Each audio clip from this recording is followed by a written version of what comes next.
Hi all, welcome back to my channel. നമ്മൾ ഇന്ന് നോക്കാൻ പോകുന്നത് 4ാം ക്ലാസ്സിലെ മലയാളം ഒന്നാമത്തെ പാഠം ചിറക് വിരിച്ച് അതിൽ വരുന്ന ഒരു ഭാഗമായ ഹലോ ഉറക്കെ പാടൂ ആണ്.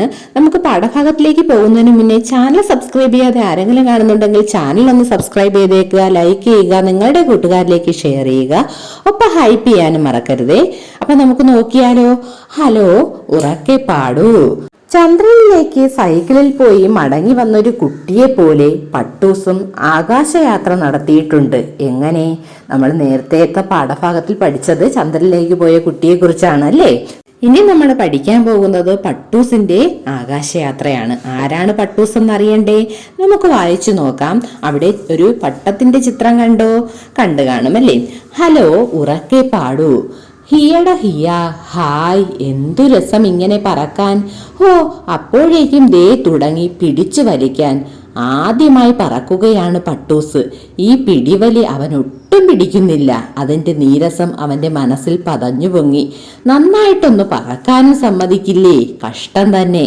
പട്ടൂസ് ആരാണെന്ന് നമുക്ക് മനസ്സിലായല്ലേ? പട്ടമാണ്. പട്ടത്തിനെയാണ് പട്ടൂസ് എന്ന് പറഞ്ഞിരിക്കുന്നത്. നമുക്ക് വായിച്ചു നോക്കാം. ആരോ ഈ പട്ടത്തിനെ പറപ്പിക്കുന്നുണ്ട്. ആരാണത്?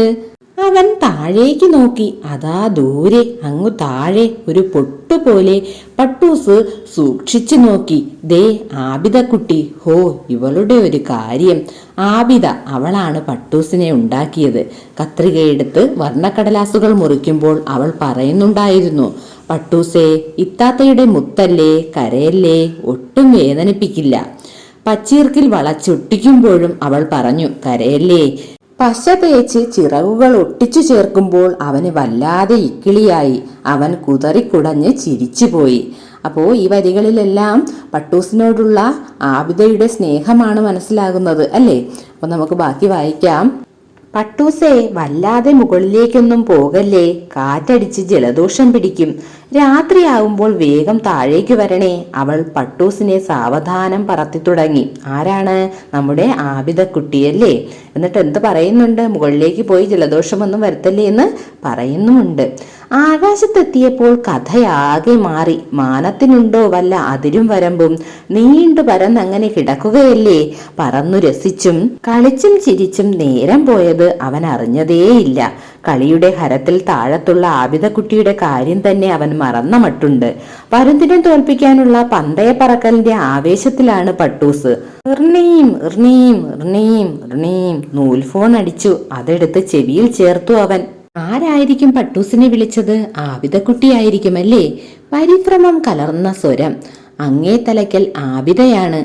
ഹലോ പട്ടൂസേ, കേൾക്കുന്നില്ലേ? Hello hello. ആ, കേൾക്കാ ഇത്താത്ത. പറക്കുന്നതിനിടയിൽ അവൻ വിളിച്ചു പറഞ്ഞു. നീ ഇതെവിടെയാ? ഇരുട്ടാവുന്നത് കാണുന്നില്ലേ? വേഗം താഴോട്ട് വാ. അവളുടെ ശബ്ദം ഇടറി. കുറച്ചുകൂടി കഴിയട്ടെ, ഞാൻ വരാം. എന്റെ നൂലിൽ പിടിച്ചങ്ങനെ വലിക്കല്ലേ. ഒന്ന് വിടൂ പ്ലീസ്, എന്റെ പുന്നാര താത്തയല്ലേ. അവൻ കെഞ്ചി. ഇല്ലില്ല, ഞാൻ പിടിവിട്ടാൽ നീ എങ്ങനെ താഴേക്ക് വരും? അവിടെ എപ്പോഴും തേരാപ്പാര വീശിയടിക്കുന്ന വികൃതി കാറ്റാ. അത് നിന്നെ പറത്തി വല്ല കാട്ടിലോ മേട്ടിലോ കൊണ്ടുപോയിടും. അവൾ വിടുന്ന മട്ടില്ല. ഞാൻ എങ്ങും പോവില്ല. പാറി തളരുമ്പോൾ ഉറപ്പായും തിരിച്ചു വരും. ഇത്ത ഒട്ടും പേടിക്കണ്ട. അപ്പോൾ ആകാശത്തേക്ക് പറന്നു പോയ നമ്മുടെ പട്ടൂസിന് തിരികെ വരാൻ തോന്നുന്നില്ലല്ലേ? അവന് കുറച്ചുകൂടി അവിടെ പറന്ന് നടക്കണം. അതിനായി ഇത്താത്തയോട് ആബിദയോട് കെഞ്ചുകയാണ്. എന്നാലും നൂല് മേലോട്ടിങ്ങനെ വലിക്കല്ലേ പട്ടൂസേ, ആപത്താണത്. നീ ഒന്ന് ബേജാറാവാണ്ടിരിക്കെ, ഞാൻ അല്പം പറന്നു കളിച്ചിട്ട് വരാം. പറക്കുന്നതിന്റെ ഉന്മാദത്തിലാണവൻ. പട്ടൂസേ പ്ലീസ്, ഇനിയും മുകളിലോട്ട് പോകല്ലേ. ഇതിനിടയിൽ അത് സംഭവിച്ചു. ടക്. ആബിദക്കുട്ടിയുടെ നിലവിളിയിൽ ആ ശബ്ദം മുങ്ങിപ്പോയി. അയ്യോ പാവം എന്റെ പട്ടൂസ്. അവനിനി എങ്ങനെ താഴെ വരാനാ? നൂല് പൊട്ടിയതോടെ പട്ടൂസ് എങ്ങോട്ടെന്നില്ലാതെ പറന്നു പൊങ്ങി. ഹായ്, നല്ല രസം. ഇപ്പോഴവന് അമ്പിളിയെ കൈനീട്ടി തൊടാം. നക്ഷത്രങ്ങളോടൊപ്പം ഒളിച്ചു കളിക്കാം. അതിനിടയിൽ പട്ടൂസ് താഴേക്കൊന്ന് നോക്കി. കൂരിട്ട് അവൻ പേടിച്ചു വിറച്ചു. Hello ഇത്താ, hello. പട്ടൂസ് നൂൽ ഫോൺ എടുത്ത് വിളിച്ചു. ഈ റൂട്ടിലേക്കുള്ള എല്ലാ ലൈനുകളും ഇപ്പോൾ തകരാറിലാണ്. കുറച്ചു കഴിഞ്ഞ് വീണ്ടും ശ്രമിക്കൂ. അയ്യോ, ഇനി എന്തു ചെയ്യും? അവന് കരച്ചിലടക്കാനായില്ല. എന്തിനാ മോനെ കരയുന്നത്? അമ്പിളി മാമൻ ചേർത്ത് പിടിച്ച് ചോദിച്ചു. എനിക്ക് ഇത്തയെ കാണണം. അപ്പോൾ പട്ടൂസിന് നൂല് പൊട്ടിപ്പോയപ്പോഴാണ് ഇത്തയെ കുറിച്ച് ഓർമ്മ വന്നതല്ലേ. ഇത്ത എന്നെ കാത്തിരിക്കുമല്ലോ. പട്ടൂസ് നൂൽഫോൺ എടുത്ത് വിളിച്ചപ്പോഴോ കിട്ടിയോ ഇല്ല. അവന് കരച്ചിൽ വന്നു. അപ്പോൾ അമ്പിളിമാമൻ അവനെ ചേർത്ത് പിടിച്ചു. എവിടെയാ അവളുടെ വീട്? അമ്പിളിമാമൻ അവന്റെ കണ്ണീർ തുടച്ചുകൊണ്ട് ചോദിച്ചു. എനിക്കറിയില്ല. തേങ്ങലിൽ അവന്റെ ശബ്ദം മുറിഞ്ഞു പോയിരുന്നു. അറിയില്ലേ? ഇനിയിപ്പോൾ എന്ത് ചെയ്യാനാ? അമ്പിളിമാമൻ താടി ഒഴിഞ്ഞുകൊണ്ട് അല്പനേരം ചിന്തയിലാണ്ടു. പിന്നെ ഒരൊറ്റ ഫോൺ വിളിയാണ്. ഹലോ, മേടക്കാറ്റല്ലേ? ഒരു സഹായം വേണല്ലോ. എന്താ വേണ്ടത് പറയൂ. മൂളിപ്പാട്ടു നിർത്തി മേടക്കാറ്റ് ചോദിച്ചു. ഈ പട്ടൂസിനെ ആബിദക്കുട്ടിയുടെ അടുത്തെത്തിക്കണം. വേഗം വേണം. അമ്പിളിമാമന്റെ സ്വരത്തിൽ വാത്സല്യം അലതല്ലുന്നുണ്ടായിരുന്നു. അതിന് എവിടെയാ ആബിദക്കുട്ടിയുടെ വീട്? ഷെടാ, ഇതാണിപ്പോ നന്നായത്. നീയല്ലേ എല്ലായിടത്തും മൂളിപ്പാട്ടും പാടി കേറി ഇറങ്ങാറുള്ളത്. നിനക്കറിയില്ലേ അവളുടെ വീട്? ഒന്ന് ഓർത്തു നോക്ക്. എന്തോ പിടികിട്ടിയ പോലെ മേടക്കാറ്റ് പട്ടൂസിനെ വാരിയെടുത്തു. അവനെ തോളത്തിരുത്തി സാവകാശം താഴോട്ട് പറന്നു പോയി. കുളിരേറ്റത് കൊണ്ടാവും പട്ടൂസിന് ആശ്വാസം തോന്നി. മേടക്കാറ്റിന്റെ കാതിൽ അവനൊരു സ്വകാര്യം ചോദിച്ചു. എന്തായിരിക്കും?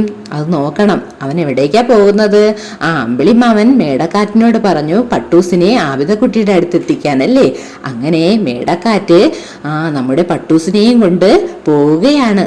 നമ്മുടെ പട്ടൂസ് എന്തായിരിക്കും കാറ്റിനോട് ചോദിച്ചത്? എനിക്കൊരു പാട്ട് പാടിത്തരാമോ? പിന്നെന്താ, മേടക്കാറ്റ് പതിയെ ഒരു പാട്ട് പാടി.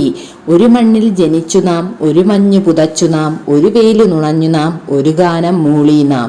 പല വേഷം, പല ഭാഷ, പല നാടുകൾ, എന്നാലും ഒരു നൂലിൽ ചാഞ്ചാടും പല വർണ്ണ പട്ടങ്ങൾ. നല്ല പാട്ടാണല്ലേ? മധുരമൂറുന്ന പാട്ട്. മഞ്ഞിന്റെ നനവ്, കാറ്റിന്റെ കുളിര്. പട്ടൂസ് പതിയെ ഉറക്കത്തിലേക്ക് വഴുതി വീണു. മേടക്കാറ്റ് ആബിദക്കുട്ടിയുടെ വീട്ടിലെ ജനാലയിലൂടെ സാവധാനം അകത്തു കടന്നു. ആബിദക്കുട്ടി ഉറങ്ങുന്നതും മേടക്കാറ്റും പട്ടവും അകത്തേക്ക് കയറുന്നതും നമുക്ക് ചിത്രത്തിൽ കാണാം. നീലവിരിപ്പിട്ട പായയിൽ ഉറങ്ങുന്ന അവളുടെ അടുത്ത് പട്ടൂസിനെ പതുക്കെ കിടത്തി. രണ്ടുപേരുടെയും കവിളിൽ ഉമ്മ കൊടുത്ത് മേടക്കാറ്റ് തിരികെ പറന്നു. പൂത്തു നിൽക്കുന്ന കൊന്നമരത്തിന്റെ മുകളിലൂടെ വർണ്ണപ്പട്ടങ്ങൾ പറക്കുന്നത് സ്വപ്നം കണ്ടു. പട്ടൂസും ആബിദക്കുട്ടിയും. ഒരു നൂലിൽ ചാഞ്ചാടും പല വർണ്ണ പട്ടങ്ങൾ. ഹലോ, ആബിദക്കുട്ടിയും പട്ടൂസുമല്ലേ? ഒന്നുറക്കെ പാടൂ, ഞാനും കേൾക്കട്ടെ. അമ്പിളിമാമന്റെ ഫോൺ. നിങ്ങൾക്ക് ഇഷ്ടപ്പെട്ടോ കഥ? ഇഷ്ടപ്പെട്ട് കാണുമല്ലേ? നമ്മൾ പട്ടൂസിന്റെ ആകാശയാത്രയുടെ കഥ വായിച്ചു കഴിഞ്ഞു. പാഠഭാഗ ചോദ്യങ്ങൾ നോക്കാം. പട്ടൂസും ആബിദയും വളരെ സ്നേഹത്തിലാണ്. ഇതെങ്ങനെയാണ് കഥയിൽ നിന്ന് മനസ്സിലായത്? ഉത്തരം എഴുതാം. പട്ടൂസും ആബിദയും ഒരുപാട് സ്നേഹത്തിലാണ് കഴിയുന്നതെന്ന് കഥ വായിക്കുമ്പോൾ നമുക്ക് മനസ്സിലാകുന്നു. കഥയിലുടനീളം അവരുടെ സ്നേഹത്തെക്കുറിച്ച് പറയുന്നുണ്ട്. പേപ്പർ കൊണ്ടുണ്ടാക്കിയ പട്ടത്തിനെ പട്ടൂസ് എന്ന് വിളിക്കുമ്പോൾ തന്നെ ആ പട്ടത്തിനോടുള്ള സ്നേഹം നമുക്ക് മനസ്സിലാക്കാം. അതുപോലെ തന്നെ പട്ടം ആബിദയെ ഇത്താത്ത എന്നാണ് വിളിക്കുന്നത്. ഉയരത്തിൽ പറക്കുന്നതിനനുസരിച്ച് ആബിദയ്ക്ക് വരുന്ന ഉത്കണ്ഠയും ആധിയുമെല്ലാം അവർ തമ്മിലുള്ള ബന്ധം കാണിക്കുന്നു. ആബിദയെ പോലെ തന്നെ പട്ടത്തിനും അവളെ ഒരു നിമിഷം കാണാതിരിക്കാൻ കഴിയുന്നില്ല. നൂലറ്റ് അമ്പിളിയുടെ അടുത്ത് വന്നിരിക്കുമ്പോഴും ആബിദയെ കാണാത്തതിൽ പട്ടം കരയുകയാണ് ചെയ്യുന്നത്. ഇതിൽ നിന്നെല്ലാം പട്ടൂസും ആബിദയും തമ്മിൽ വളരെ സ്നേഹത്തിലാണ് എന്ന് മനസ്സിലാക്കാൻ സാധിക്കും.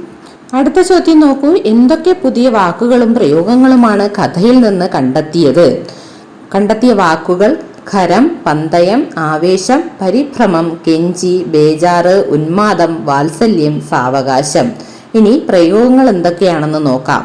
പതഞ്ഞു പൊങ്ങി, ചാഞ്ചാടുക, അതിരും വരമ്പും കഥ വായിച്ച് കൂടുതൽ നിങ്ങൾക്ക് കണ്ടെത്താവുന്നതാണ്. അടുത്ത ചോദ്യം നോക്കാം. ഈ കഥയിൽ നിങ്ങൾക്ക് ആരെയാണ് കൂടുതൽ ഇഷ്ടപ്പെട്ടത്, എന്തുകൊണ്ട് എന്ന് എഴുതണം. നിങ്ങൾക്ക് ഇഷ്ടപ്പെട്ടത് ആരെയാണോ ആ കഥാപാത്രത്തിനെ കുറിച്ച് എഴുതണം. ഞാൻ എഴുതിയത് ഈ കഥയിൽ എനിക്ക് ഏറ്റവും കൂടുതൽ ഇഷ്ടമായത് ആബിദക്കുട്ടിയെയാണ്. അവൾക്ക് പട്ടൂസിനോടുള്ള സ്നേഹവും കരുതലും വ്യത്യസ്തമാണ്.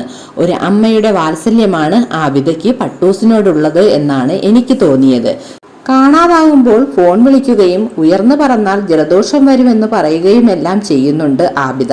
ഒരമ്മയ്ക്ക് കുഞ്ഞിനോട് എങ്ങനെയാണോ ആത്മബന്ധമുള്ളത് അതുപോലെ തന്നെയാണ് ആബിദയ്ക്ക് പട്ടൂസിനോടും ഉള്ളതെന്നാണ് എനിക്ക് തോന്നിയത്. അപ്പോൾ നിങ്ങൾക്ക് ആരെയാണോ ഇഷ്ടപ്പെട്ടത് അതനുസരിച്ച് എഴുതാം. അപ്പോൾ ഈ പാഠഭാഗത്തിലെ എല്ലാ ചോദ്യങ്ങളും നമ്മൾ നോക്കിക്കഴിഞ്ഞു. അടുത്ത ക്ലാസ്സിൽ അടുത്ത പാഠഭാഗവുമായി കാണാം. നന്നായിട്ട് പഠിക്കുക. Thanks for watching.